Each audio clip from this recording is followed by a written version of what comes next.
ese artículo en su momento con otro número, pero el contenido es el mismo. Y a partir de allí no ha sido modificado.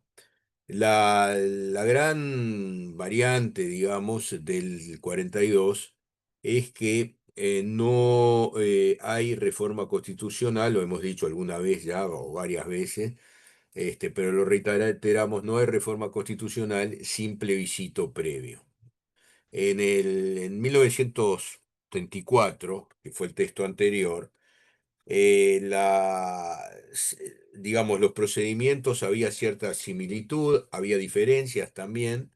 Por ejemplo, bueno, lo vamos a ver ahora, pero por ejemplo, la iniciativa popular en el 34 requería una presentación por un 20% de los ciudadanos.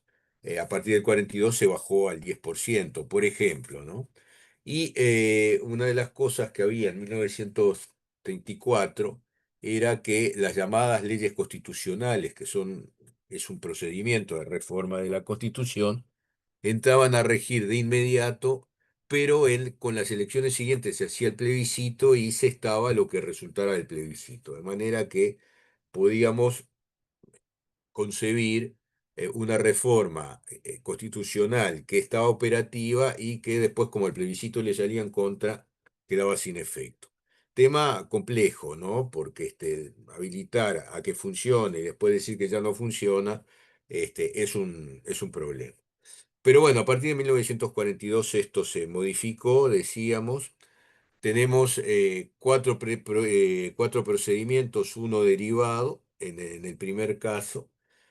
Primer caso, una presentación por el 10% de los ciudadanos habilitados que adhieren a la propuesta de reforma constitucional y en la elección siguiente un plebiscito para ver si la ciudadanía está o no está de acuerdo y si no sale favorable, no habrá reforma constitucional.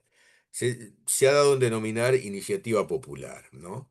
En realidad es algo más es algo distinto, iniciativa, tal vez sería más preciso, iniciativa ciudadana. Pero bueno, no importa, sabemos a qué nos estamos refiriendo.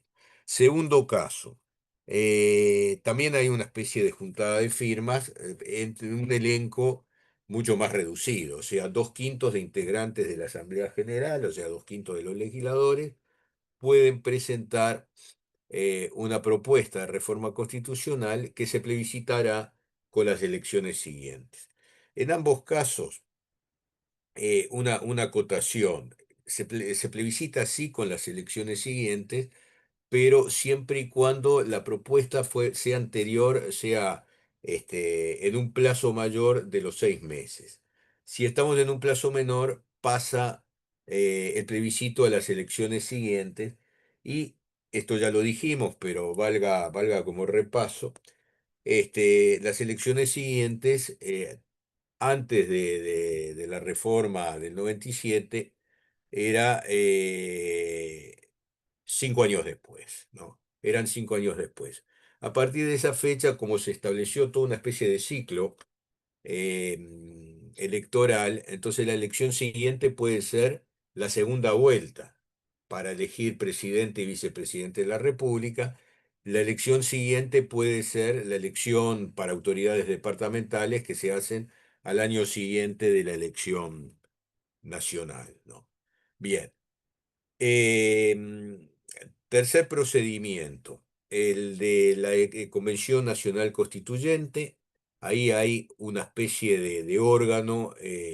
Esto hubo, antes de que se consagrara en 1942, hubo algo de esto en la reforma de 1912, que estableció que la reforma se haría por un parte de una convención con el doble de integrantes del Poder Legislativo, etcétera. Después eso quedó sin efecto, pero quiero decir, ese es un antecedente. Incluso en 1830 se hablaba de que el cambio de la forma de gobierno requería una grande Asamblea General con el doble de integrantes. O sea, ahí yo creo que hay una especie de pichón de Convención Nacional Constituyente. Bueno.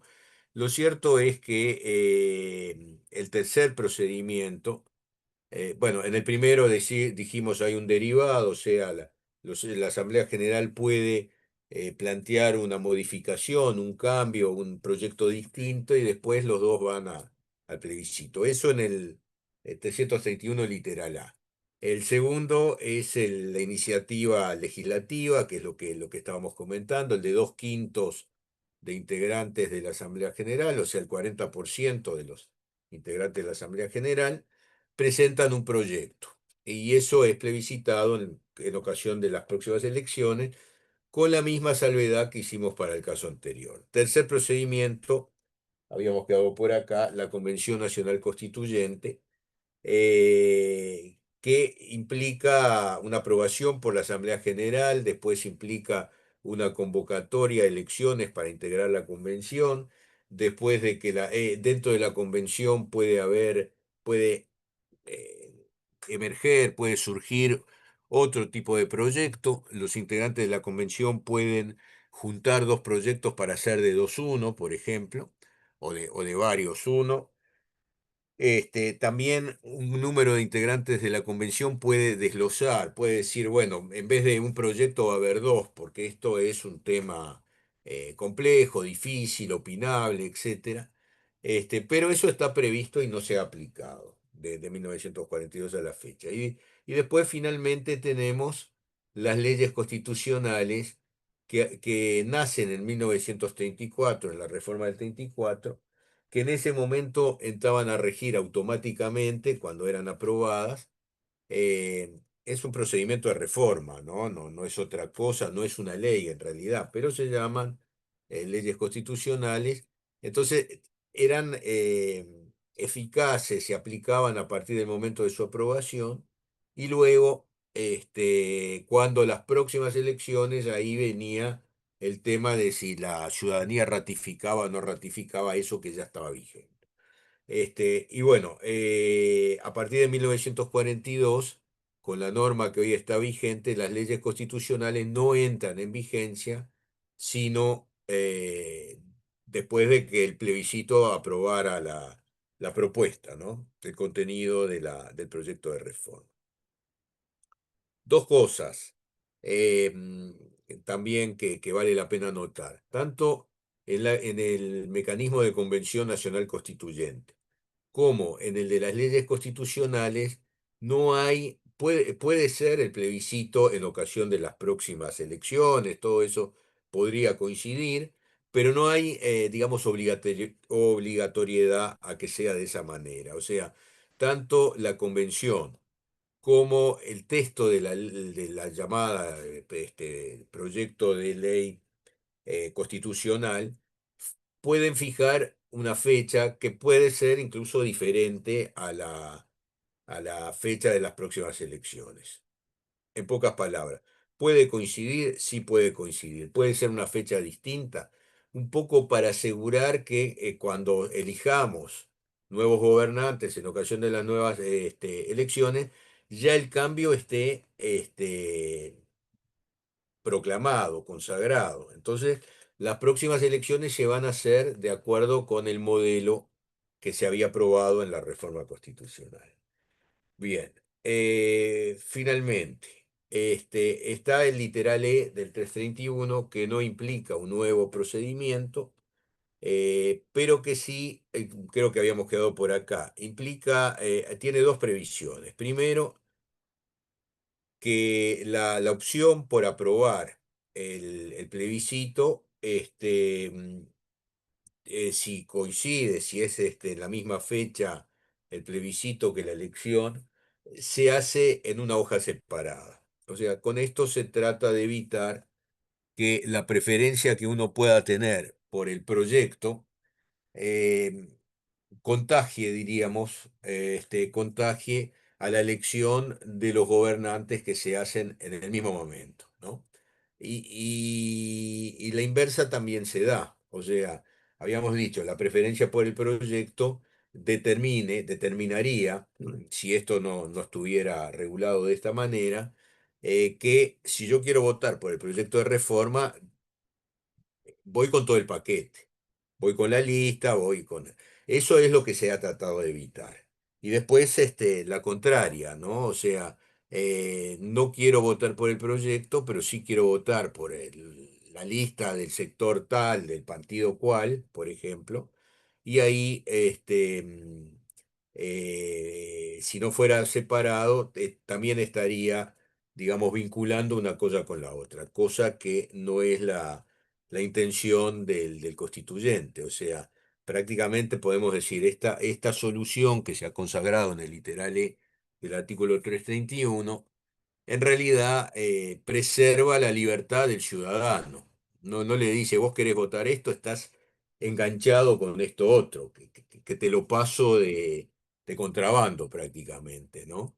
En cambio, de esta manera yo puedo votar por el partido A, y por el proyecto de reforma B, cuando a pesar de que con el proyecto de reforma no me gusta, no tengo ninguna intención no tenía ninguna intención de votarla, pero si no se estuviera esto consagrado, el ciudadano estaría prisionero tendría que optar, bueno, no me gusta esto, no me gusta lo otro, pero esto sí me gusta, entonces mi gusto por esto me lleva, me arrastra, digamos, a votar también por lo otro. Bueno, eso es lo que se ha tratado de separar, de evitar, digamos.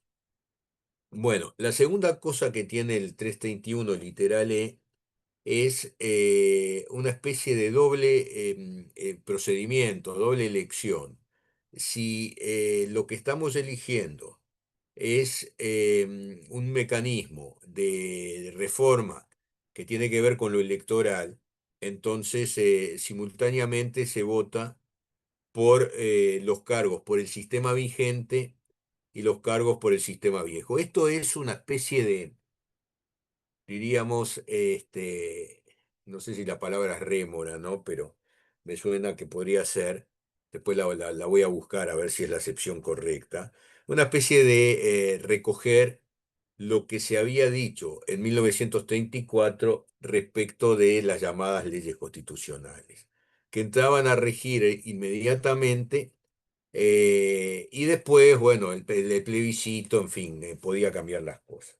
Acá lo que estamos diciendo, esto es lo que está vigente hoy, acá lo que estamos diciendo es que podemos votar por el régimen propuesto, o sea, con el cambio, y podemos votar por el régimen pasado, por si el cambio no sale, por si la reforma no sale. Entonces, si sale, perfecto. Vamos a tener gobernantes con el nuevo procedimiento, digamos, con la nueva solución. Si sale, si se aprueba. Si no se aprueba, seguimos por el procedimiento viejo. Ahora, un comentario más. Nada impide que el ciudadano vote en blanco en alguna de las opciones. O sea, lo que está adentro del sobre de votación, nadie sabe lo que es, salvo el propio ciudadano que está votando. De manera que alguien podría votar por el régimen propuesto, porque le gusta, porque le parece bien, por las listas de acuerdo con el régimen propuesto. Ejemplo de esto que estoy diciendo, supongamos que se cambiara el número de integrantes de una de las cámaras en el proyecto de reforma constitucional o se eliminara una de las cámaras en ese proyecto, ¿no? Entonces, bueno, votamos por el procedimiento vigente, podemos votar por el procedimiento vigente, podemos votar por el procedimiento propuesto y podemos votar por sí, por la reforma constitucional. Tanto en el caso de la Convención Nacional Constituyente, como en ya lo dijimos, pero lo reiteramos, como en el de las leyes constitucionales, ahí puede haber una fecha distinta al de la propia elección. Pero en esta hipótesis que estamos manejando, precisamente la condición es que se vota simultáneamente por los cargos y por la reforma, ¿no? Entonces cabe la posibilidad de votar por los dos mecanismos. Esto tuvo, fue mencionado, se intentó aplicar en dos momentos que yo recuerde. El primero, cuando estaba culminando la gestión del presidente Jorge Pacheco Areco. Ahí eran momentos de enfrentamiento, de brecha, como dicen los argentinos sobre todo, ¿no? La sociedad estaba había gente que estaba muy de acuerdo, había gente que estaba muy en desacuerdo con la gestión, y ahí un grupo se entró a plantear, por parte de un grupo de adherentes a la gestión del presidente, la posibilidad de la inmediata reelección que con las normas actuales no es posible, ¿no? O sea, que el presidente siguiera por 5 años más, por ejemplo. En realidad, él había asumido la presidencia por fallecimiento del presidente electo, ¿no? Que más o menos a los 9 meses de gestión, creo que fue un problema cardíaco, falleció. Y entonces asumió el vicepresidente este, en ese medio social que estábamos viviendo por aquel entonces, con todas las consecuencias que tenía un presidente que hacía expresiones de coraje, decía, bueno, acá hay gente secuestrada porque había una oposición armada, violenta, etcétera. Yo no voy a transar con esa gente, bueno, etcétera, ¿no? Entonces había gente que estaba muy entusiasmada con eso, había otros que decían que era autoritario, en fin. Bien, cuando se plantea el tema de la reelección, ahí incluso hubo un informe de la asesoría letrada de la Corte Electoral que dijo la reforma podría hacer, pero no para este periodo de gobierno, no para el actual presidente que debería este, ceñirse a la norma, no podría ser candidato. Y la Corte sostuvo, bueno, está bien, no puede ser candidato por el régimen vigente, pero podría ser candidato por el régimen propuesto. O sea, echó mano a esto literal del artículo 331 para habilitar la posibilidad, quedó habilitada, la gente votó, generalmente los que votaban a favor del presidente eran los adherentes, ¿no? Y estaban de acuerdo con la reforma constitucional. Pero bueno, alguien perfectamente podía no haber votado la reforma constitucional y votar por la fórmula de acuerdo con las condiciones anteriores, cosa que en definitiva fue la fórmula ganadora y bueno, y después, un tiempo después, tuvimos ruptura institucional, un golpe de Estado, etcétera, ¿no? En medio de esa especie de caos del año 72, 73 en el que estábamos viviendo. Bien, pero vale la pena recordar que ahí se aplicó. Y el segundo caso donde se intentó aplicar fue cuando se terminó la primera presidencia del doctor Vázquez, que también algo parecido, un grupo de adherentes, de amigos, plantearon la posibilidad de la reelección, pero allí la diferencia fue que el posible candidato dijo que él no estaba de acuerdo, terminó, me acuerdo, diciendo, a ver, ¿en qué idioma tengo que decir que no estaba de acuerdo con la reelección, que no estaba dispuesto, y bueno, si soy el candidato y digo que no soy candidato, entonces no voy a ser candidato, pues nadie me puede forzar hacerlo. Y ahí quienes defendían la solución decían, bueno, pues ya tenemos jurisprudencia en el caso anterior que mencioné, donde la Corte sostuvo que era posible la candidatura por el régimen propuesto si la ciudadanía votaba ese cambio en la norma constitucional. Bueno,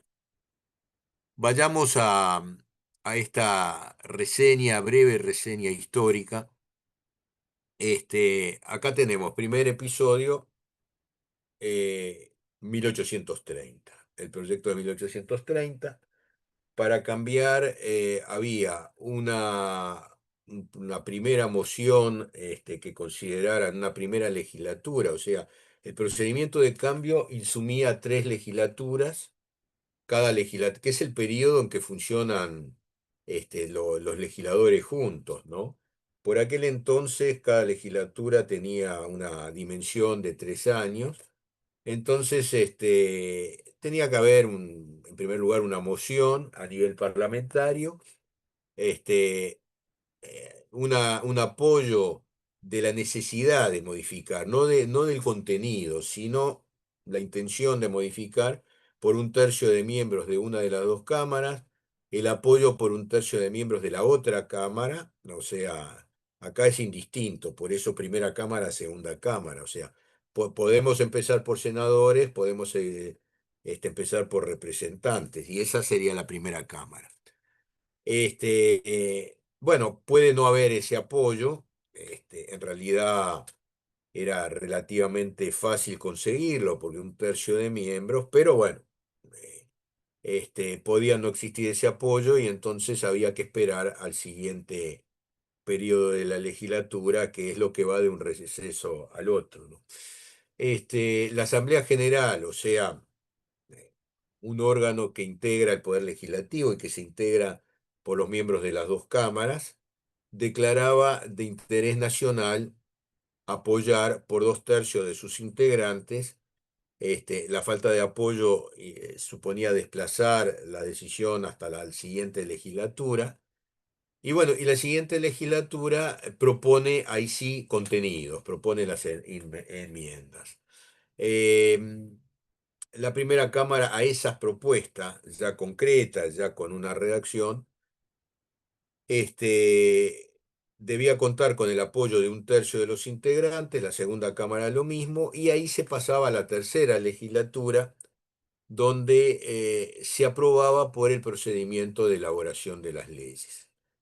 La reforma que se hizo usando este mecanismo fue la reforma de 1912, que mantuvo la Constitución con el texto original de 1830, salvo en lo que en lo que regulaba el procedimiento de reforma constitucional. Entonces ahí seguimos con la Constitución de 1830 con el cambio de 1912. Y en 1912 se cambia el procedimiento, se cambia el procedimiento y se va a una convención nacional constituyente. Había un segundo procedimiento en 1830, que era eh, una grande asamblea general para cambiar, que era lo que se necesitaba para cambiar el tipo de gobierno, digamos, ¿no? Se me ocurre, para modificar, para decir la república va a pasar a ser una monarquía, por ejemplo, algo así. Entonces, para eso, una grande asamblea general con el número doble de senadores y representantes, y se sancionaba la reforma por al menos 3/4 del número. Yo creo, me parece que ya lo dije hoy, yo decía, esto es quizás el primer antecedente de la convención, porque esa grande asamblea general, esa es la denominación que se usa, tiene el doble de senadores y representantes, y por lo menos en esto hay una similitud con la Convención Nacional Constituyente. Bueno, la ley de 1912. Bueno, una declaración de 2/3 de conveniencia del cambio por 2/3 de integrantes de cada cámara. Se elija una convención nacional, el número de doble de integrantes de la Asamblea General, o sea, esto digamos, se preservó cuando vuelve a aparecer la Convención Nacional en 1942, como decíamos. Acá hay una cosa interesante y es la siguiente. En 1830 había una limitación, una especie de suspensión del ejercicio de la ciudadanía. No podían votar, por ejemplo, los analfabetos, este, los sirvientes, los peones, o sea, ahí había los sirvientes serían los esclavos, además, si estamos pensando en 1830. Pero para elegir esta Convención Nacional Constituyente, ahí no había obstáculos, ¿no? O sea, hubo ahí una especie de apertura para admitir para reconocerle la ciudadanía prácticamente a todo el mundo. Bueno, entonces, se acepta o rechaza las enmiendas dentro del término de un año, eso que viene armado, digamos, y después el plebiscito por sí o por no, cosa que aparece, se conserva en la Convención Nacional Constituyente que todavía tenemos en el artículo 331 de la Constitución. Bueno, en 1918 hubo algo que yo podría decir como una especie de, en cierta medida, no en total, una especie de retorno a lo que había sido el procedimiento de la primera, la primera propuesta, el primer intento, ¿no? El de 1830. ¿Por qué digo esto? Porque hay una aprobación por parte de las cámaras, ¿no? O sea, distinto pero con cierto parecido. Hay una diferencia, no son tres legislaturas, son dos. Entonces, en fin, eso parecería que acá hay una especie de afiliación a un criterio, a un mecanismo que se mantuvo en 1918 respecto de 1830, pero se mantuvo con variantes importantes, ¿no? O sea, yo creo que es una variante importante decir, esto lo resolvemos en vez de en tres legislaturas, en dos, por ejemplo, ¿no? Y bueno. Eh, la primera legislatura tenía que aprobar el procedimiento, no, tenía que aprobar la propuesta por el mecanismo de aprobación de las leyes, pero por dos tercios de integrantes de cada cámara, o sea, una mayoría muy difícil de conseguir, si es que no hay un consenso de los distintos sectores, partidos, sectores, lemas, en fin, que acceden al Parlamento. Y después, en la legislatura siguiente, la ratificación por dos tercios de miembros de cada cámara. Acá, si no hay ratificación, la propuesta se tiene por no hecha, o sea, todo termina en la nada y habrá que insistir de otra manera. Esto se usa entre 1930 y 1932, que son las fechas de las dos leyes, se usó para consagrar la elección directa de los senadores. En 1830 había una especie de colegio elector que elegía un senador por departamento. Acá es la ciudadanía, es el electorado el que elige a los senadores y esto prácticamente se incorporó al criterio nacional. A partir de ahí, los senadores se eligen por la ciudadanía, no hay colegio elector, digamos, en forma inmediata, no hay eso que vamos a elegir un colegio elector para que el colegio elector elija, designe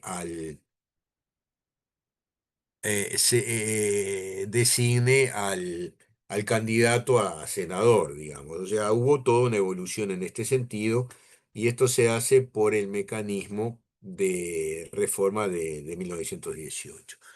Sí, Enzo, adelante.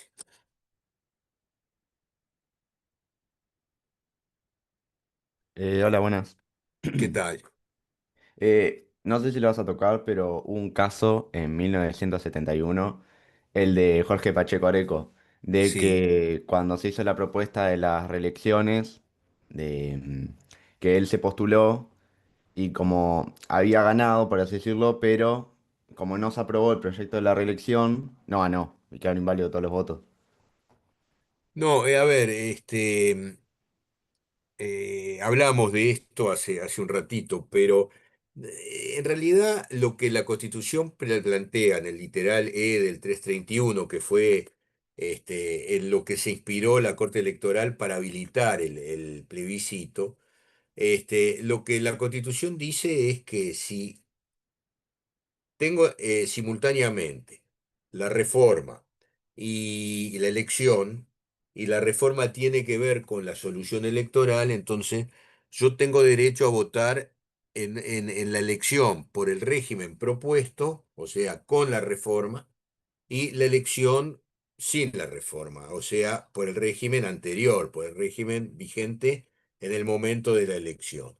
Y que además dice algo más, se aplicará lo que se adecue, lo que se compadezca al resultado del plebiscito. Ahí la reforma no salió y por tanto, pero bueno, y por tanto, la fórmula que ganó era la fórmula del mismo apoyo, por el régimen vigente en ese momento. El presidente no podía ser candidato, de manera en fin, se fue para la casa. Creo que lo designaron embajador, después estuvo de embajador en España, pero presidente, para ser presidente había que dejar pasar un periodo de gobierno para ser candidato, digamos. Y ahí la fórmula que ganó fue la que había propuesto, digamos, el mismo sector del mismo partido, que había la posibilidad de más de un candidato por partido en ese momento, la fórmula era Juan María Bordaberry, Zapelli, como era, Jorge Zapelli creo que era, ¿no? Que fue el vicepresidente. Este, Durante la presidencia de Bordaberry, bueno, hubo una serie de situaciones sociales, etcétera, culminaron con la disolución de las cámaras el 27 de junio de 1973. Pero bueno, así fue la historia. Kerry, adelante. Profe, en ese caso, ¿no Mm. sería inconstitucional que él se hubiese tirado a la elección aún no saliendo el plebiscito? Porque No, claro, no, a si hubiese ver. salido, él hubiese ganado y ahí Si hubiese sido hubiese salido, presidente. habría ganado, sí, muy probablemente, muy Pero probablemente. mientras él se tiró para la elección, en realidad todavía estaba vigente la anterior donde no podían haber reelecto Bueno, el presidente. esa posición fue la que sostuvo en ese momento la asesoría letrada de la Corte Electoral, e incluso el abogado jefe en ese momento después fue miembro de la Corte Electoral, años después, etcétera, ¿no? Pero se sostuvo esa posición. Y la Corte no la compartió. La Corte dijo, no, pero acá vamos a aplicar lo que corresponde, no es que vamos a aplicar caprichosamente. Lo que corresponde es aplicar el artículo 331 literal E, o sea, elecciones por el régimen vigente en ese momento, que no habilitaba a que el presidente fuera candidato para una reelección inmediata, y la otra, digo, no, y la otra opción era, si esto no sale, o sea, sin la reforma, si esto no sale, necesitamos una candidatura distinta, que será afín, que será, a mí el presidente electo había sido el ministro de Ganadería en el gobierno anterior, o sea, era un hombre que estaba en el gabinete del presidente anterior, del presidente saliente, y fue el candidato y fue electo. Esa es la verdad. Ahora, después la cosa se espesó, hubo el motivo, digamos, del golpe, de la ruptura, fue la negativa de la Cámara de Senadores de habilitar el juzgamiento por parte en ese momento de la justicia militar, que había sido por una ley, se le había confiado el juicio de determinado tipo de delitos, y había un legislador Enrique Erro, el senador Enrique Erro, era un hombre que provenía originalmente del Partido Nacional, había sido ministro por el Partido Nacional, pero después se fue volcando hacia la lucha armada y ese tipo de cosas. Bueno, y cuando se plantearon dos cosas, se planteó el juicio político para sacarlo del Senado, necesitaba 2/3 de integrantes de la Cámara de Senadores, o sea, la Cámara que integraba, y la otra posibilidad fue el desafuero, para lo cual también se necesitaba 2/3. Bueno, no se llegó a los 2/3, creo.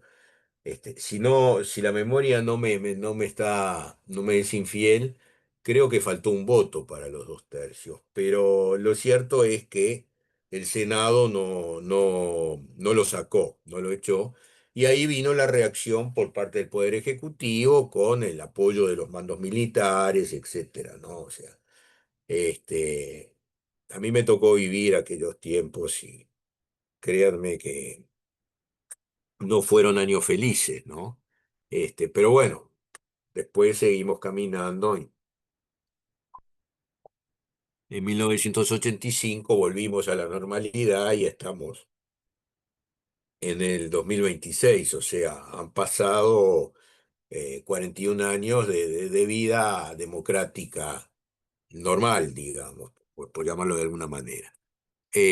Bueno, 1934, de alguna manera lo adelantamos, iniciativa popular como ahora, pero con una diferencia, el apoyo del 20% y no del 10% como pasó a ser a partir del 42. Proyecto articulado, presentado al presidente de la Asamblea General. Esto se mantiene. eh, este, Se pide el voto por sí de la mayoría de los ciudadanos habilitados, ¿no? De hoy por hoy tenemos un otro requisito, o sea, mayoría por sí, de sí por la mayoría y además que representen un 35%, o sea, previendo que puede haber gente que vote en blanco, que puede haber gente que no vote, entonces ahí hay una diferencia, una pequeña diferencia, diría yo.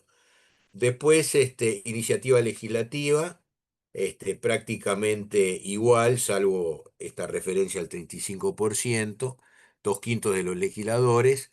em, y después las leyes constitucionales, que la diferencia es que dos cosas. Primero, se aplicaban inmediatamente y después esta norma que pasó a estar en el literal E del artículo 331, referida solamente a las leyes constitucionales, ¿no? O sea, simultáneamente se votará para estos cargos por el sistema propuesto y por el anterior, teniendo fuerza imperativa la decisión plebiscitaria. Palabra más, palabra menos es la solución del artículo 331.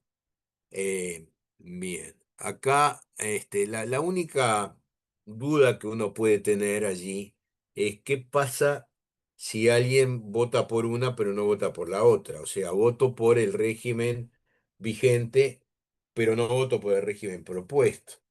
Entonces me parece que con la solución actual no habría la obligación de votar por los dos, uno puede votar en blanco, decir, no, no, no, esto no me interesa, no voto, por ejemplo, estoy en contra de la reforma, no le voy a hacer el caldo gordo a la reforma, de manera que no voto ni por la reforma ni por lo que sería si la reforma sale. Y después muchachos, arréglense. Sí, Kerry, adelante. Profe, pero ahí en ese caso, cuando son reformas, el voto ¿Cuándo qué? anulado, o sea, cuando son las reformas, Ah, sí, sí, adelante, ¿no? sí. Cuando vos Sí. votás anulado, no computa para el total, porque el voto en blanco sí computa como para el total. O sea, va a un porcentaje, por lo tanto, ayuda o no ayuda a los votos que sí se emiten, Bueno, el o voto me anulado es un equivoco. voto anulado, ¿no? O sea, valga Claro, la pero no se redundancia. computa en la totalidad. Este, a ver, buena cuestión, ¿no? Sería bueno confirmarlo, a ver cómo se calcula, cómo, me lo voy a anotar porque no quiero payar en esto, ¿no? Este, a ver. Cómo se computa el voto anulado y el voto en blanco. El voto en blanco computa dentro de los votos válidos, como todos Ajá, los votos expresados a cualquier lema o partido político. El voto en blanco se gana en primera vuelta con el 50% más uno de los votos válidos. entre ellos van los votos en blanco, porque son considerados votos válidos. No tienen contenido, pero son en blanco, Sí, pero pues, pero son oíme, pero está válidos. bien. El voto anulado computa como voto nulo, no computa. No, de acuerdo, pero oíme, Maximiliano, está bien, computa para el cálculo global, pero no le está agregando fuerza a una candidatura, el No, voto pero blanco.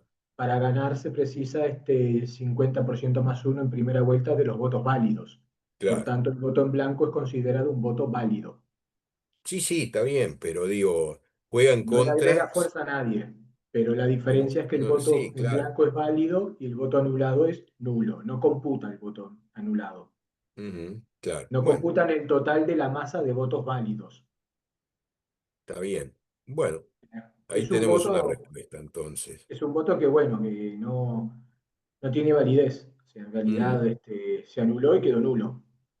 No, No, claro, eso lo tengo claro. Bueno, bueno, y en 1942 la redacción actual, ya lo hemos dicho hasta el cansancio varias veces, ¿no?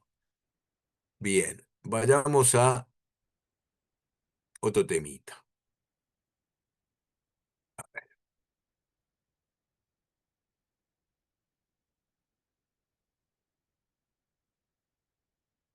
Ahí está. Bueno,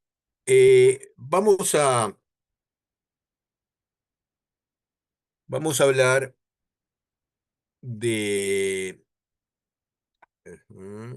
¿Dónde estamos? Por acá.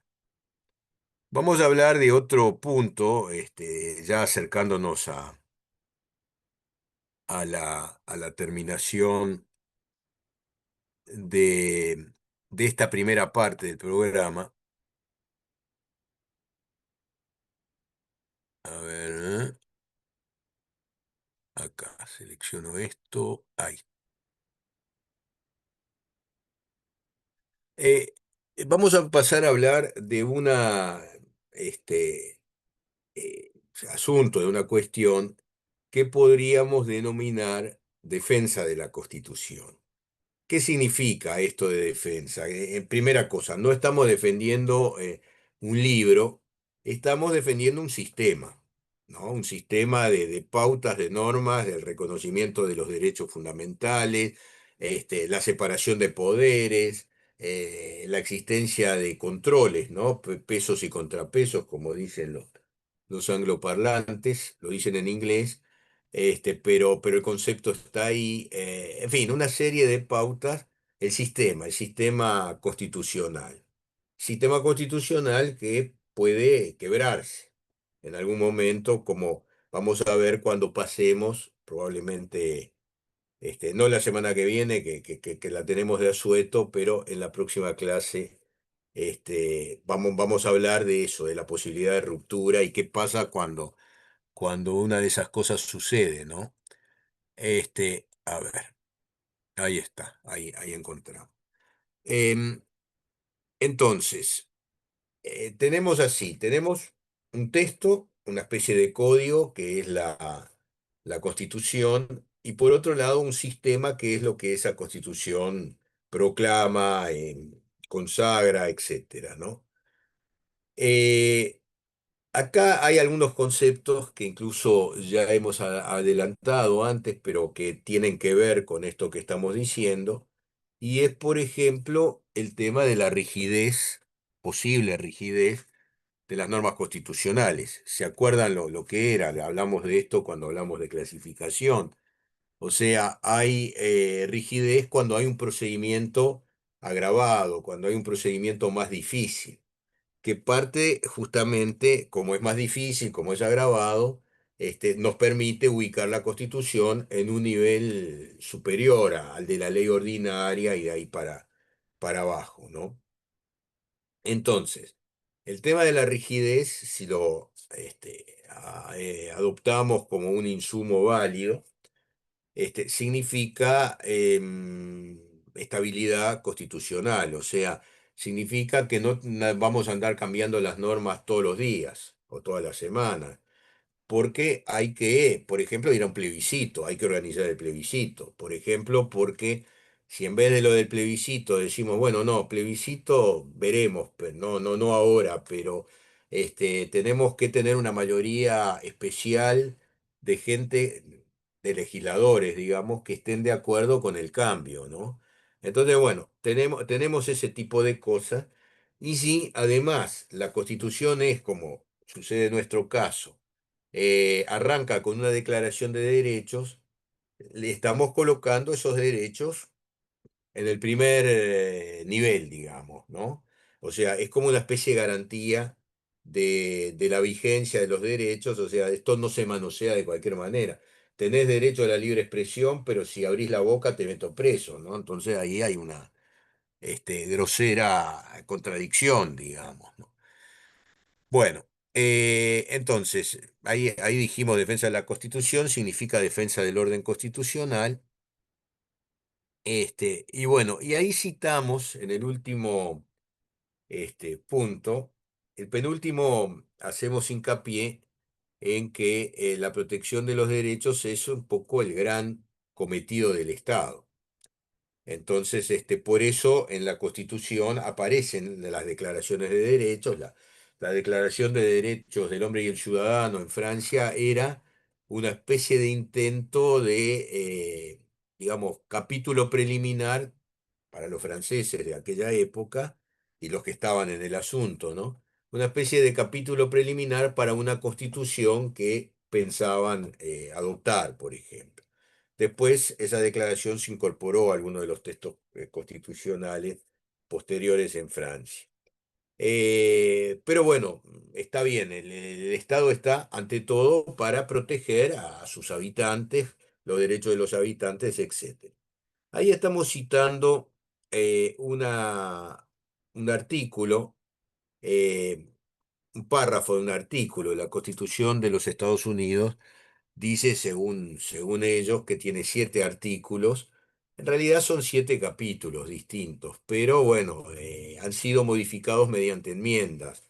O sea, los artículos están ahí, aspiran a que sigan vigentes, pero ahí aparece, por ejemplo, el derecho a tener armas, ¿no? Que es uno de los temas, yo creo que más discutidos en la sociedad estadounidense, porque algunos dicen, ese es mi derecho constitucional, yo tengo derecho a defenderme, el otro dice, no, vamos a terminar con esto porque cada tanto alguien se enloquece, por ejemplo, entra en un centro educativo y mata a 3 niños, ¿no? Porque tiene un arma en la casa, digamos, ¿no? Tiene un arma en la casa y un corso contramano en la cabeza, pero bueno, ha sucedido, lamentablemente. Bueno, entonces vean ustedes cómo está planteado. ¿Y por qué citamos este ejemplo, no? La presente Constitución, las leyes de los estados, que en virtud de ellas se aprobaron, o sea, las leyes federales, y todos los tratados celebrados bajo la autoridad de los Estados Unidos serán la suprema ley del país. Los jueces de cada estado estarán obligados a observarlo aun cuando hubiere alguna disposición en contrario en la Constitución o en las leyes de cualquier estado. Acá está, en este artículo sexto, segundo párrafo, está, yo diría, la simiente, la base de la idea de que la Constitución está por arriba y que la justicia debe aceptarla y adaptarse a lo que la Constitución dice. Vamos a ver un par de casos muy famosos, muy conocidos, donde la Corte Suprema de los Estados Unidos maneja este criterio, maneja la idea de la supremacía de la Constitución y la maneja para desestimar un par de planteos que vamos a ver lo anecdótico que me parece que es interesante, un par de planteos a la Corte pidiéndole que proteja determinado tipo de derechos según los que estaban considerando. En el primer caso, más o menos, en el segundo caso era evidente la cosa, pero les voy a contar cómo lo que pasó, ¿no? Que me parece que es interesante. Bueno, mecanismo de control, o sea, ¿cómo protegemos a la Constitución? Ahí podemos decir que hay como una especie de trípode, ¿no? la estructura de tres patas. La primera, eh, podemos hablar del control político. Esto apunta a decir, bueno, hay organismos que tratan de evitar, por ejemplo, el desborde de una autoridad respecto de su competencia y hacer lo que no puede hacer o lo que no tiene cometido por cometido hacer. Por ejemplo, cuando uno dice, bueno, a ver, abro la Constitución, ¿qué puede hacer el Poder Ejecutivo y qué puede hacer el presidente de la República? Por ejemplo, el presidente de la República no puede tipificar delitos, no puede juzgar una causa ni civil ni penal, no le corresponde. ¿Y a quién le corresponde? Al Poder Judicial, que es un poder separado, digamos, ¿no? Eh, o sea, otra gente, eventualmente otra formación, otras ideas, etcétera, pero eso tiende a generar equilibrios y a evitar bueno, en un arrebato, el presidente diga, bueno, y a fulano de tal le voy a decomisar los bienes, pues, como forma de castigo, porque no me gusta lo que ha dicho en la prensa, por ejemplo, ¿no? Bueno, entonces, ¿qué tenemos? Tenemos una especie de equilibrio de autoridades tratando de preservar el ordenamiento jurídico, que arranca por las normas constitucionales. Acá tenemos, por ejemplo, el ejemplo de la Comisión Permanente, que es un órgano que integra el Poder Legislativo y que opera, actúa en los tiempos de receso, opera en el caso, podría operar hipotéticamente en el caso de disolución de las cámaras y convocatoria a nuevas elecciones, que está previsto en el artículo 148, em, por ejemplo, ¿no? Entonces, lo que tenemos es, hay autoridades que operan de contrapeso. Un ejemplo bastante claro también de esto, la Corte Electoral. La Corte Electoral organiza las elecciones, las puede anular si hubiera motivo para ello, ¿no? El motivo es una ilicitud, el motivo es que vino alguien y al circuito que yo estoy integrando, viene corriendo, se me roba la urna y después la devuelve, ¿no? ¿Y yo qué garantía tengo de que no me haya cambiado el contenido, por ejemplo, ¿no? Entonces, ahí lo que la Corte debe hacer es anular la elección de ese circuito y convocar a una nueva elección para salvar el problema que hubo. O sea, puede anular, un circuito puede anular las elecciones de toda la República, convocando a nuevas elecciones, por ejemplo. Pero ahí tenemos un órgano de control que está allí en el más alto nivel de organización del Estado, tratando de asegurar que las cosas se cumplan como corresponde, como está previsto constitucionalmente. Bueno, em, a la Comisión Permanente velar sobre la observancia de la Constitución y de las leyes, haciéndole al Poder Ejecutivo las advertencias convenientes bajo responsabilidad ante la Asamblea General, ¿no? O sea, como diciendo, mirá que yo te estoy vigilando, esto no lo puedes hacer, cuando la Asamblea General entre a sesionar, que puede ser mañana mismo, porque puede haber sesiones extraordinarias, vamos a denunciar esto que está pasando, ¿no? Entonces es como una especie de guardia de seguridad que opera no todo el tiempo, no siempre, pero que opera como una especie de policía de la regularidad jurídica, institucional de la República. Otra pata es la del control jurisdiccional, ¿no? Está confiado a los magistrados, a los jueces, a los integrantes del Poder Judicial. Eh, o no, porque acá hay lo siguiente, o sea, puede haber jueces que integran el Poder Judicial y jueces que no integran el Poder Judicial, que están en un sistema aparte. Por ejemplo, la idea de Hans Kelsen de crear una corte constitucional para este tipo de temas, esa corte estaba fuera del poder. Él lo planteó para Austria, ¿no? Que era su país de origen. estaba fuera del Poder Judicial. Los tribunales constitucionales en América hay uno o dos, hay en Colombia, por ejemplo, no integran el Poder Judicial. Un poco en un papel que podría, esto son jueces, pero no integran el Poder Judicial. Nosotros lo tenemos en el caso de la justicia anulatoria del Tribunal de lo Contencioso Administrativo y ahora de los juzgados que están dentro del sistema, que actualmente son cuatro, por debajo del Tribunal de lo Contencioso Administrativo. eh, Son jueces, no integran el Poder Judicial, son, digamos, son designados exactamente bajo los mismos principios que los de la Suprema Corte de Justicia, pero la Suprema Corte de Justicia integra el Poder Judicial. El Tribunal de lo Contencioso Administrativo no integra el Poder Judicial. Y lo mismo pasa con estas cortes constitucionales. España tiene un tribunal constitucional también, que cada tanto hay ahí algún conflictillo, porque hay quien dice que el Tribunal Constitucional es excesivamente conservador. En fin, depende de lo que sea. Yo, por lo que recuerdo, por ejemplo, en algún conato de autonomía, por parte en fin, como es la gente de Barcelona y eso, ¿no? ¿Cómo es que se llama este, buah, una laguna, no me sale. Por ejemplo, ahí, o el no uso, por ejemplo, del español en las escuelas públicas, en los colegios, que en algún lugar se prefiere catalán, me acordé. Se planteaba el catalán el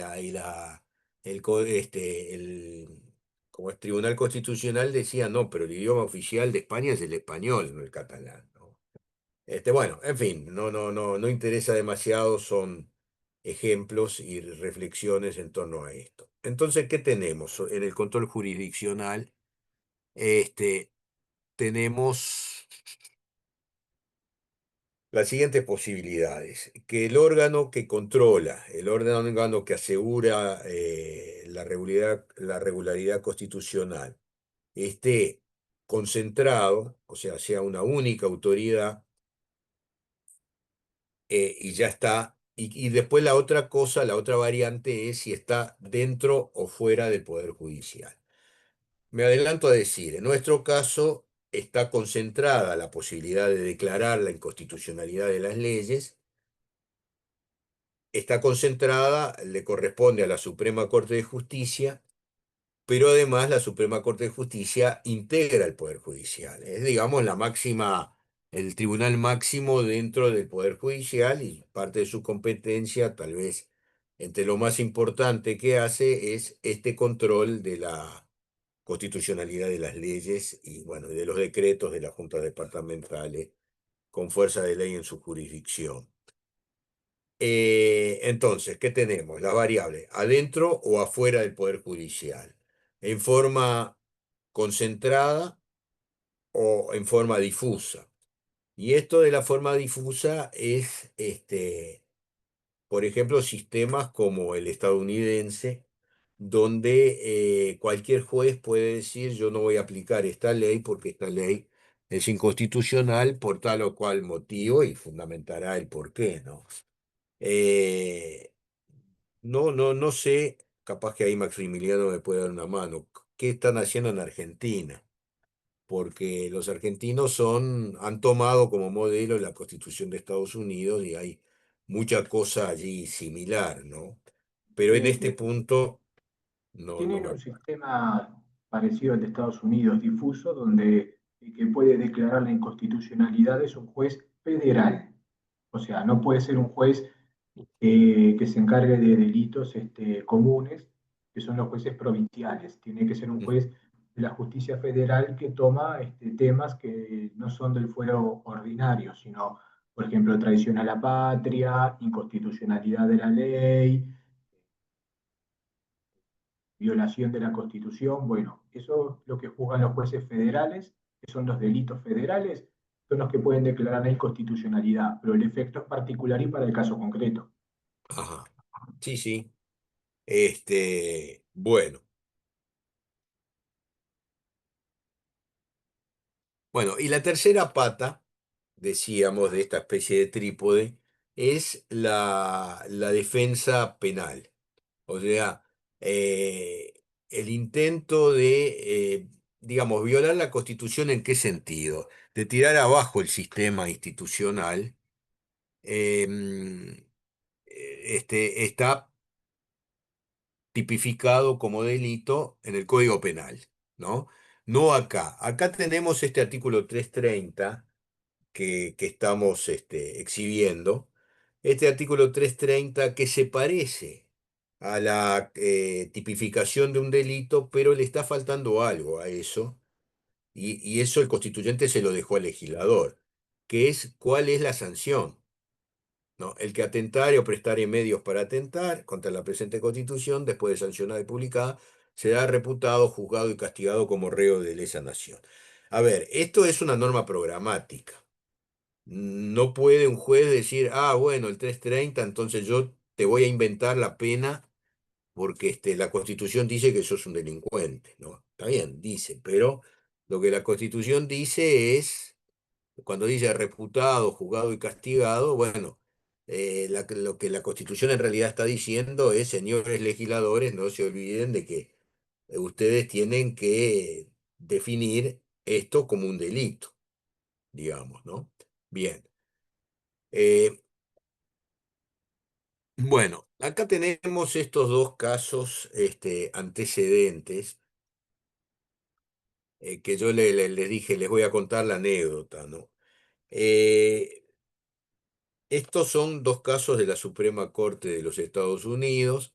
El asunto llega a la Suprema Corte y en ambos casos la Suprema Corte desestima con el argumento de la separación de poderes y cosas por el estilo y la falta de competencia a la Corte, etcétera, ¿no? Eh, el caso Marbury contra Madison. William Marbury había sido un individuo que es designado para un cargo judicial por parte del Poder Ejecutivo anterior, por parte del Poder Ejecutivo que había dejado de gobernar. Hubo un cambio allí de corriente política, digamos, y este hombre pide que, pues digo, estoy designado, bueno, atribúyame el cargo, déjeme trabajar como juez. Era un juzgado no de gran jerarquía, digamos, en el sentido de que no era un juzgado muy importante, pero era, a ver, el gobierno se iba y hicieron lo que muchas veces hacen los gobernantes que se van, es decir, tratar de acomodar a los amigos en una función determinada o cosas así, ¿no? Entonces, acá Marshall, que había integrado el gobierno anterior, fue el ministro de la Corte, fue el integrante de la Suprema Corte de Justicia que redacta esto y vean ustedes lo que dice en el primer párrafo, que un poco es lo que después inspira la idea de que hay constituciones rígidas, ¿no? Porque también indirectamente está hablando de eso, ¿no?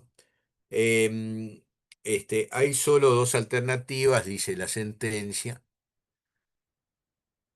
demasiado claras para ser discutidas. O la Constitución controla cualquier ley contraria a ella, o la legislatura puede alterar la Constitución mediante una ley ordinaria. O sea, sería una norma constitucional flexible, dice. Entonces, entre tales alternativas no hay términos medios. La Constitución es la ley suprema, inalterable, por medios ordinarios o se encuentra al mismo nivel que las leyes y de tal modo como cualquiera de ellas puede reformarse o dejarse sin efecto siempre que al Congreso le plazca, ¿no? O sea, la definición que hacen acá es muy clara, ¿no? Si es cierta la primera alternativa, entonces una ley contraria a la Constitución no es ley. Si en cambio es verdadera la segunda, entonces las constituciones escritas son absurdos intentos del pueblo para limitar un poder ilimitable por naturaleza. O sea, hasta hay una cuota de ironía en esto que está diciendo, ¿no? Entonces, había una ley que aparentemente permitía pedirle a la justicia que se cumpla tal y tal cosa, y la justicia desestimó a nivel de la Suprema Corte, además, dice, no tenemos competencia para esto, de manera que no, ¿no? Y bueno, pretendía una especie de amparo, Marbury, ¿no? Un mandato para que le diga bueno, que está este, habilitado para entrar, o sea, a partir de mañana vaya al juzgado que le tocó y empiece a trabajar, y la corte dijo, no es nuestra competencia, no nos metemos en esto. En fin, parece, yo digo, este primer caso no da para una gran, digamos, para el libreto de una gran película. Es un tipo que quería decir, bueno, denme del cargo. No sé cómo terminó esto. Capaz que la inteligencia artificial me ayuda. ¿Cómo terminó Maruri? Pero esta gente, la corte de 1803, o sea, a poco de haber empezado la vida institucional, ¿no? Em, Alguna vez leí, no me acuerdo exactamente dónde, que detrás de esta postura había otra cosa, ¿no? O sea, ahí lo que se intentó fue de evitar un conflicto con el Poder Ejecutivo por parte del Poder Judicial, por parte de la Corte Suprema. Entonces, salieron con esta argumentación que bueno, que está bien, es un argumento sólido, no digo que tengan razón, digo que es un argumento sólido, ¿no? Se acuerdan, alguna vez hemos dicho, el ejercicio de la abogacía es este, contraponer argumentos, a ver si convencemos o no convencemos a quien tiene que decidir, ¿no? Y bueno, y acá esto hacía poco que funcionaba la Corte. em, Quizás no quisieron tener un conflicto de poderes con el Poder Ejecutivo y salieron por acá. De pronto, 30 años después, la decisión habría sido un poco distinta. Y el otro caso siguiente, que se basó en la jurisprudencia anterior también, es de medio siglo casi después, el caso Dred Scott con Sanford. El caso, digo, esto sí da para realmente para el libreto de una película en serio. Dred Scott era un individuo, él y su esposa eran esclavos al servicio de un individuo que era un médico militar, eh, eh, y eran esclavos en medio de todo un debate que se había dado en Estados Unidos en torno a esclavitud sí, esclavitud no. O sea, había una serie de estados que sostenían que eso de la esclavitud era inadmisible. Más bien esto coincidía con aquellos estados que tenían una industria más avanzada. Entonces, bueno, ahí la mano de obra esclava, en todo caso, o la mano de obra barata, en fin, era menos acuciante, digamos, la necesidad que lo que pasaba en el sur, que estaban dedicados más bien a la agricultura. Eh, de cualquier manera, la aplicación, la que ustedes quieran, ¿no? La esclavitud es absurda, monstruosa. Pero bueno, esta gente estaba al servicio de ese señor, probablemente se llamara Sanford, ahora que veo. Y mientras él estuvo vivo, bueno, lo destinaron a distintos destinos, a distintos lugares, como militar que era, médico, pero militar. Lo destinaron a distintos estados, y ahí había habido una ley, en definitiva, que conocida como el Compromiso de Missouri, que trataba de atemperar, podemos decir, el conflicto, la situación esa de la esclavitud sí, esclavitud no. Este compromiso trató de ser una especie de empate, ¿no? O sea, lo que decía era que aquella persona esclavizada, de condición de esclavo, que hubiese vivido en un estado no esclavista, automáticamente recuperaba la libertad o conseguía, alcanzaba la libertad. Dejaba de ser un esclavo para ser una persona libre.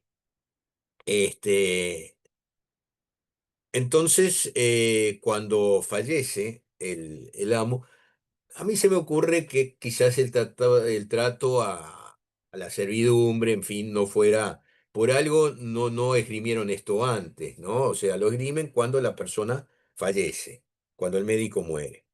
Y ahí el conflicto pasa a ser con la viuda, porque ellos sostienen, sobre todo varón, ¿no? Dred Scott sostiene, yo soy a ver, estuvimos viviendo con el doctor fulano de tal, posiblemente se llamara Sanford, en el estado de tal o cual cosa, a mí me tienen que reconocer la libertad, no quiero seguir estar dentro del régimen anterior.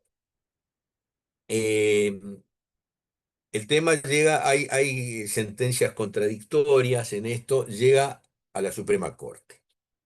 Y lo que la Corte dice es que, bueno, vulnera la libre determinación de los estados, o sea, reconoce la autonomía de los estados. Recuerden ustedes que Estados Unidos nace como una confederación, aunque tenía presidente y tenía normas constitucionales y eso, pero una confederación es un conjunto de estados coaligados con un propósito común, pero que son independientes y que se pueden separar cuando quieran, digamos.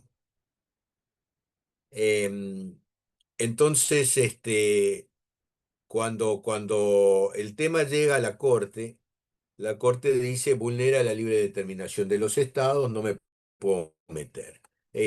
La residencia no puede establecer el estatus jurídico de las personas. Bueno, no sé, lo había dicho la ley. Los esclavos no son ciudadanos y por lo tanto no tienen acceso a la justicia federal. Y finalmente afecta el derecho de propiedad. A ver, todo esto es asqueante, ¿no? Vamos a entender. El derecho de propiedad sobre un ser humano, ¿no? Por favor. Pero bueno, aunque hoy por hoy, en este año 2026 hay lugares, países donde hay esclavitud, lamentablemente, tampoco, también, ¿no? Pero bueno, este, algún día habrá que hacer una película con este asunto. Al final esto se arregló porque un cuñado de esta señora que se oponía, parece que ella lo que hacía era vender o alquilar a esta gente, a los esclavos. Entonces se lo daba a alguien para que le hiciera un trabajo, ahí ella cobraba un dinero, en fin, no sé, ¿no? Este, pero parecería que al final un hermano del difunto terminó incidiendo y al final les dieron la libertad al matrimonio, ¿no? A la pareja. Bueno, eh, el tema de la declaración de inconstitucionalidad, que normalmente está reservada a un órgano jurisdiccional, a alguien que juzga, dentro del Poder Judicial o fuera del Poder Judicial. Acá hay algunas peculiaridades. Por ejemplo, ahí dice inconstitucionalidad por acción, pero no es nuestra inconstitucionalidad por acción, que es un procedimiento específico. Pero ahí se plantea, por ejemplo, la posibilidad de que hay por ejemplo, un derecho consagrado a nivel constitucional que se supone que el Estado tiene que darle una solución a la situación y no lo hace, ¿no? Entonces ahí hay una inconstitucionalidad habría una inconstitucionalidad por omisión, y esto está previsto, por ejemplo, en la Constitución brasileña. No lo tenemos nosotros, ¿no? Aunque hemos tenido algún amparo sobre algún derecho que tradicionalmente nuestra Suprema Corte de Justicia dijo, bueno, esto es una norma programática, es un programa para el legislador, no me asegura no me da el derecho líquido, ¿no? Esto es una expresión que usan los brasileños. O sea, el derecho líquido es el derecho que yo puedo hacer valer ante la justicia. Ahora, si es una norma programática, lo que me está diciendo la norma es, bueno, a ver, existe la preocupación del constituyente, le está pasando un mensaje a las autoridades, en primer lugar a las autoridades del Poder Legislativo, a los legisladores. Sería inconstitucional una ley que absolutamente desconociera este derecho, pero eh, todos tenemos derecho a una vivienda decorosa. Ahora, eso no significa que mañana me vaya al Ministerio de Vivienda o al Banco Hipotecario, a la Agencia Nacional de Vivienda, a decir, opa, ¿qué tal muchachos? Vengo a buscar la llave de la casa que ustedes me tienen que dar. No funciona así. La Suprema Corte ha dicho en más de una ocasión que eso es una norma programática, que las normas programáticas no son inmediatamente ejecutables, ¿no? Hay que esperar el proceso, en fin, sí. Mayra Valoira. Adelante, Mayra.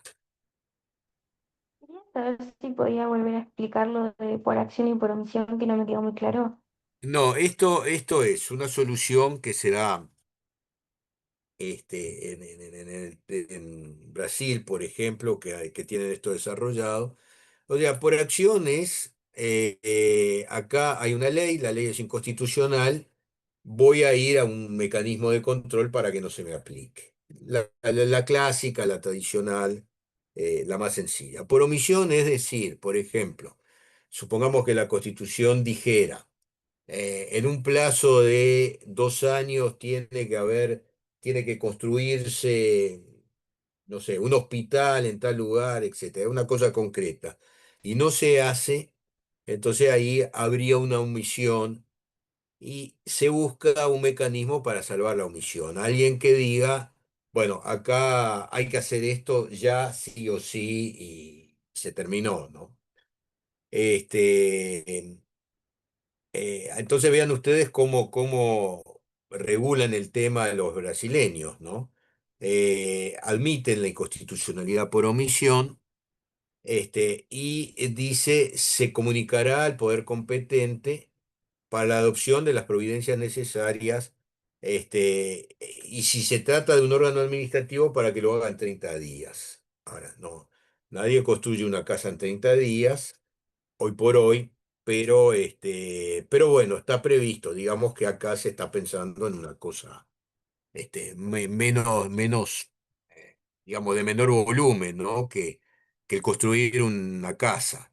Pero hemos tenido alguna sentencia, eso es cierto, de las justicias de familia, más bien, donde prácticamente conminaban al Poder Ejecutivo a entregarle a una familia, que era una familia uniparental, una madre con varios niños, etcétera. Por eso intervino la justicia de familia, diciéndole al Estado, mire, acá hay que asegurarle a esta familia una vivienda decorosa. Claro, no es fácil, ¿no? Porque todo eso tiene un costo, no, si se generaliza como hacemos, o sea, no es sencilla la cosa, pero ahí un juez podría entender, el gobierno, el Estado está en omisión, debió haber solucionado este tema y no lo ha hecho. No sé si creo que quedó más claro, ¿no? Bueno, después tenemos una reflexión sobre los efectos de la declaración de inconstitucionalidad. Que esto cambia según el Estado, según lo que la Constitución diga. Por ejemplo, en el caso brasileño, el Supremo Tribunal Federal, por 2/3 de sus miembros, luego de reiterada decisión, aprobaría una decisión que le llaman súmula, este, que a partir de su publicación, partimos de la base de que eso hay que publicarlo en lo que para nosotros es el diario oficial, por ejemplo, es como si fuera una ley, ¿no? El Supremo Tribunal Federal no legisla, pero en este caso parecería que sí, ¿no? Publican eso y hay que aplicar el contenido de esa decisión que ellos le llaman súmula. En el caso de Alemania, por ejemplo, la Corte Constitucional Federal prácticamente puede derogar una ley. O sea, los efectos de la decisión que declara la inconstitucionalidad son genéricos. Francia, el Consejo Constitucional analiza las leyes orgánicas antes de su promulgación, y los reglamentos antes de su aplicación. Y entonces resuelve si eso no es constitucional y si entiende que no es constitucional no se aplica, ¿no? Entonces tiene un efecto genérico también. Bueno, eh, otro concepto de la cosa al que nosotros estamos más cercanos a nuestra realidad es el siguiente. El pronunciamiento en concreto. Por ejemplo, en un juicio determinado, que alguien diga lo que para nosotros es la vía de excepción, que vamos a mencionar poquito más adelante en el curso. En un pleito determinado, alguien dice, bueno, acá esto está regulado por esta ley, pero esta ley es inconstitucional y entonces no debe aplicarse, ¿no? Esto está, digamos, desarrollado en algunos ordenamientos, por ejemplo el nuestro, ¿no? Hay una cosa que la jurisprudencia norteamericana sostiene, y yo diría que la nuestra también, ¿no? No se le pueden hacer consultas a la Suprema Corte de Justicia a ver qué opina sobre tal cosa, ¿no? O sea, en el momento de juzgar, ahí juzgará, pero no me vengan a decirme antes, bueno, ¿y usted qué opina sobre esto? No, no lo pueden decir, digamos.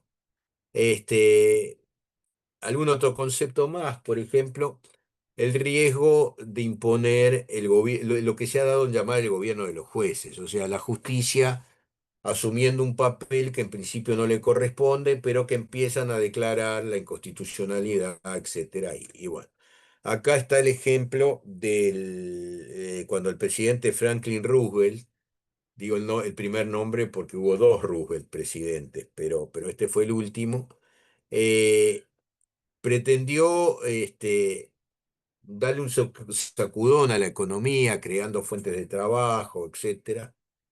Estableció un proceso social, político, que se conoció como el New Deal. El New Deal significa el nuevo trato, ¿no?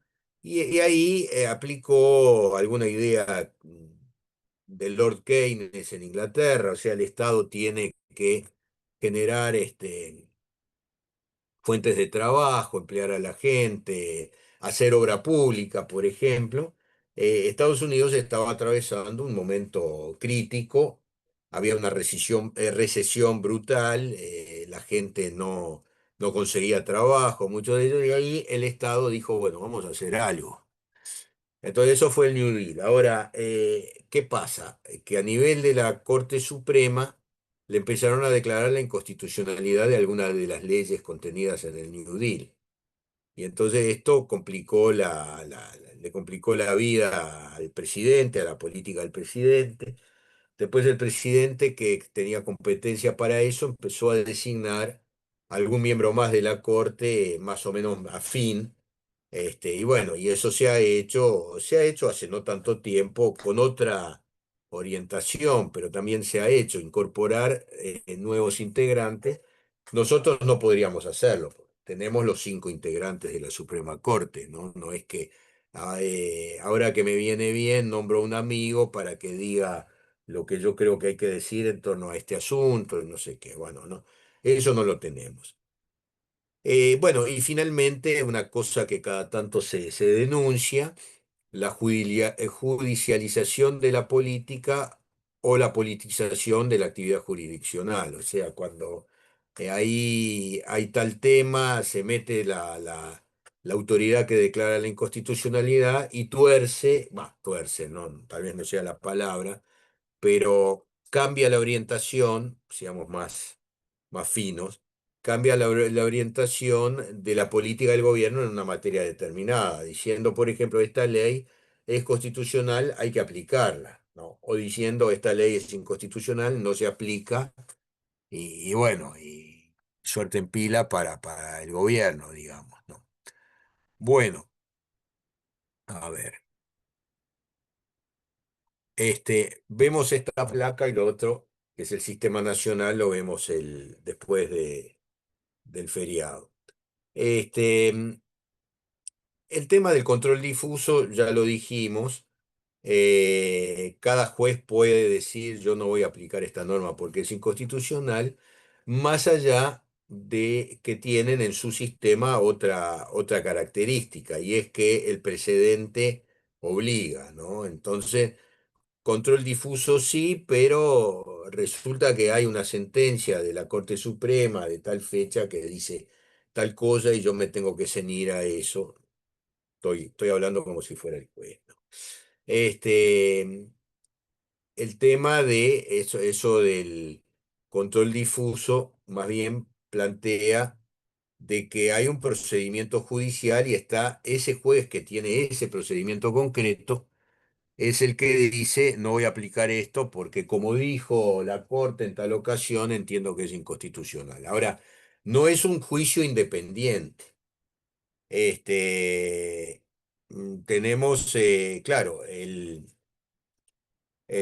control independiente se ve facilitado cuando hay un único órgano, entonces yo puedo pedirle, digamos, en nuestro caso, a la Suprema Corte de Justicia que me declare la inconstitucionalidad de esta ley que me afecta porque prohíbe, pongámosle, un cultivo determinado y yo tengo una cosecha a levantar de ese mismo cultivo y la ley me dice que no, y entonces yo digo que sí y voy a tratar de conseguir una sentencia específica para mí, no en un juicio determinado. No estoy esperando a ver qué dice el juzgado tal sobre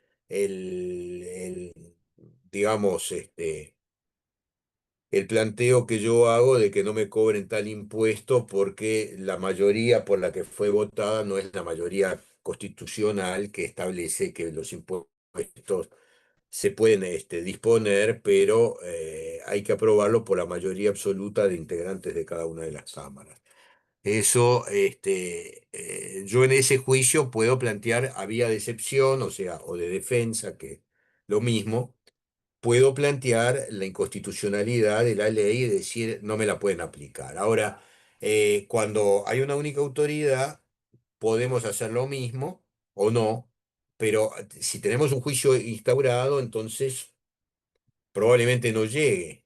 Entonces me presento defendiéndome en ese juicio instaurado y digo, me están aplicando una ley inconstitucional, yo quiero que se declare la inconstitucionalidad. Entonces, en nuestro caso, el juez que está tratando el asunto suspende, se lo pasa a la Suprema Corte de Justicia y está después a lo que la Suprema Corte de Justicia haya dicho en torno a la inconstitucionalidad planteada por vía de defensa o excepción, ¿no? En general se conoce como vía de excepción. Puede integrar o no integrar el Poder Judicial, este órgano de control de la constitucionalidad. Puede ser, o sea, lo integra en el caso del Uruguay, ¿no? Es la Suprema Corte de Justicia siempre, no lo integra en el caso, por ejemplo, de la Constitución de Austria de 1920, donde había un órgano específico para el tema constitucionalidad. Bueno, y con esto, a ver, son 9:30. Podemos hacer esto. Hacemos un margen para preguntas, comentarios, etcétera, y después nos vamos a descansar en la Semana Santa de turismo, la cerveza, en fin, como de la vuelta ciclista también. Valentín.